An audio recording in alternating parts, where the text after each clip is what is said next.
नमस्कार। आपने देखना शुरू कर दिया है सबकी खबर और मैं हूं आपके साथ आयुष शुक्ला।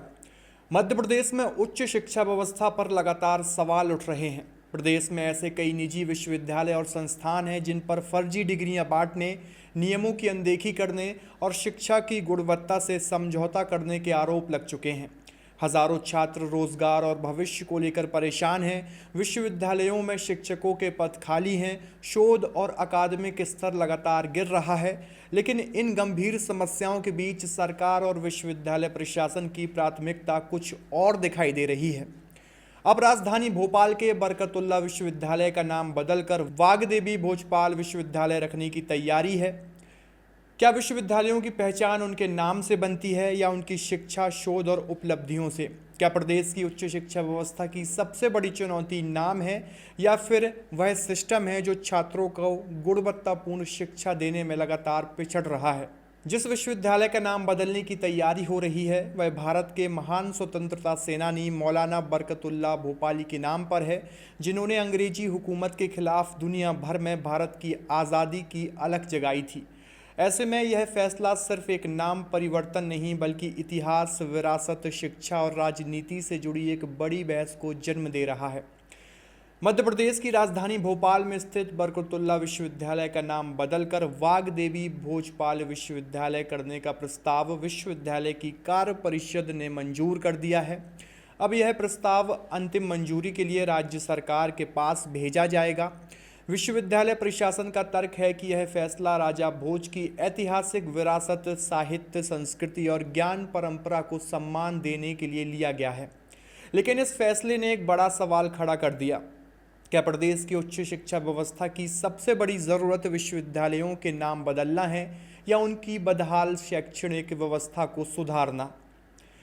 आखिर कौन थे मौलाना बरकतुल्ला भोपाली जिस नाम को हटाने की तैयारी हो रही है?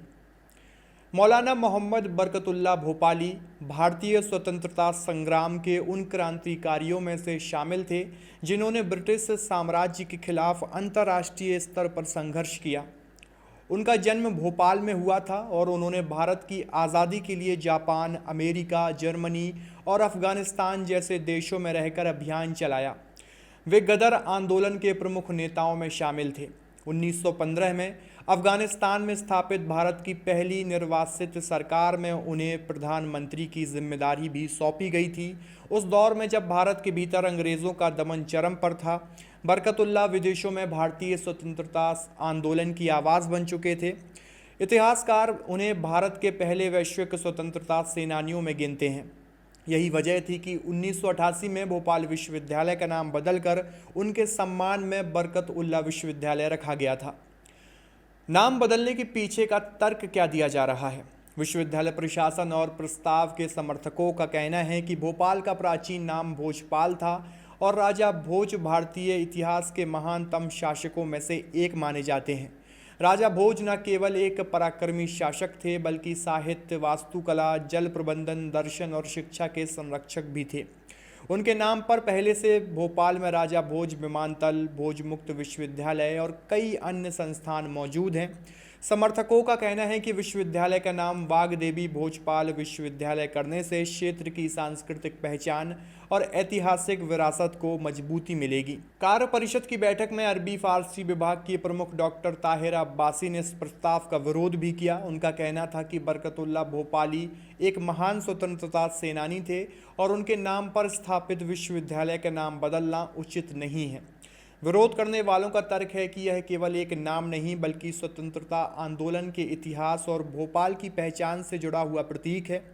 उनका सवाल है कि यदि किसी महान ऐतिहासिक व्यक्तित्व को सम्मान देना है तो उसके लिए नए संस्थान बनाए जा सकते हैं, लेकिन पहले से मौजूद स्वतंत्रता सेनानी के नाम को हटाना क्यों ज़रूरी है? अब बड़ा सवाल क्या है? नाम बदलने से क्या होगा? सबसे महत्वपूर्ण बहस यहीं से शुरू होती है। बरकतुल्ला विश्वविद्यालय आज भी कई बुनियादी चुनौतियों से जूझ रहा है। छात्रों की शिकायतें वर्षों से एक जैसी हैं।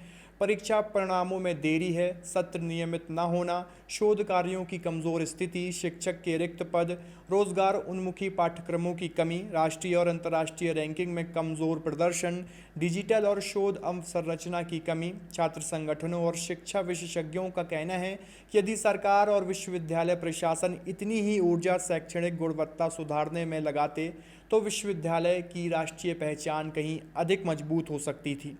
कई लोग सवाल उठा रहे हैं कि जब विश्वविद्यालयों को विश्व स्तरीय बनाने की ज़रूरत है, तब नाम परिवर्तन को प्राथमिकता क्यों दी जा रही है? क्या यह केवल मध्य प्रदेश तक सीमित बहस है? नहीं, पिछले कुछ वर्षों में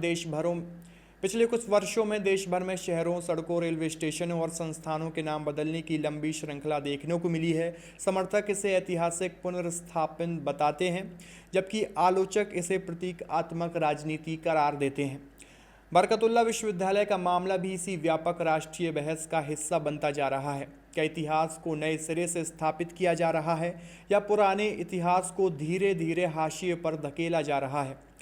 विश्वविद्यालयों की पहचान केवल उनके नाम से नहीं, बल्कि उनकी शैक्षणिक गुणवत्ता, शोध क्षमता, नवाचार और छात्रों की उपलब्धियों से बनती है। आज जब देश के विश्वविद्यालय वैश्विक रैंकिंग में जगह बनाने के लिए संघर्ष कर रहे हैं, तब भोपाल में बहस इस बात पर हो रही है कि विश्वविद्यालय का नाम क्या होगा।